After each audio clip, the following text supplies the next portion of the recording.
2 முறை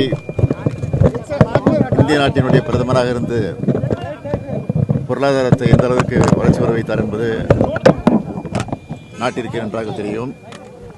அப்படிப்பட்ட ஒரு பொருளாதார நிபுணராக இருந்த டாக்டர் மன்மோகன் சிங்குடைய மறைவு என்பது காங்கிரஸ் பேரியக்கத்திற்கு மட்டுமல்ல, இந்திய நாட்டிற்கு ஒரு பெரும் இழப்பாக அமைந்திருக்கிறது.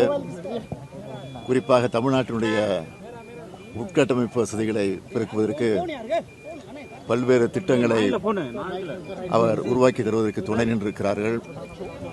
குறிப்பாக சொல்ல வேண்டும் என்று சொன்னால், மதுரை வாயில் திட்டமாக இருந்தாலும், தமிழகத்தில் போக்குவரத்து நெரிசலை குறைக்கக்கூடிய வகையில் சாலைகள் வசதி ஏற்படுத்தி வருவதாக இருந்தாலும், அதேபோல் 100 நாள் வேலை திட்டம் என்கிற ஒரு புரட்சிகரமான திட்டத்தை கொண்டு வந்து அறிமுகப்படுத்தியவர் திரு மன்மோகன் சிங் அவர்கள்.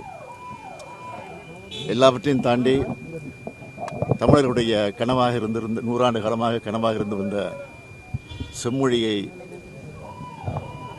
அன்னை சோனியா காந்தியினுடைய துணையோடு அவர் அந்த செம்மொழி என்கிற திட்டத்தை கொண்டு வந்து நிறைவேற்றி தந்தவர் டாக்டர் மன்மோகன் சிங் அவர்கள்.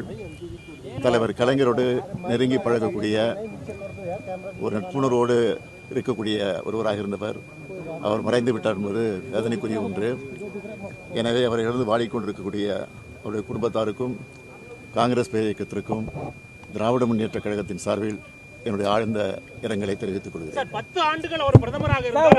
தமிழ்நாட்டிற்கு எவ்வளவு நன்மையாக இருந்தது. 10 ஆண்டுகள் மன்மோகன் சிங் பிரதமராக இருந்தபோது திராவிட முன்னேற்ற கழகமும் அந்த கூட்டணியில் இருந்தது. எவ்வளவு நன்மையாக இருந்தது. இன்னைக்கு மெட்ரோ ரயில் திட்டம் வந்து தமிழ்நாட்டில் வந்திருக்குன்னா அதுக்கு காரணம் அவர் தான். கடல் நீரை குடிநீர் திட்டம் கொண்டு வந்திருக்கிறோம்னா அதுக்கு காரணம் அவர் தான்.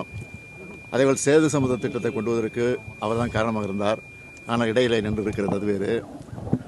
அதேபோல் இன்னும் சொல்ல வேண்டும் என்று சொன்னால், தமிழ் செம்மொழி சொல்லிட்டேன். 100 நாள் திட்டம் ஏற்கனவே சொல்லியாச்சு. இது போன்ற பல்வேறு திட்டங்களில் கொண்டு வருவதற்கு அவர் காரணமாக இருந்திருக்கிறார்.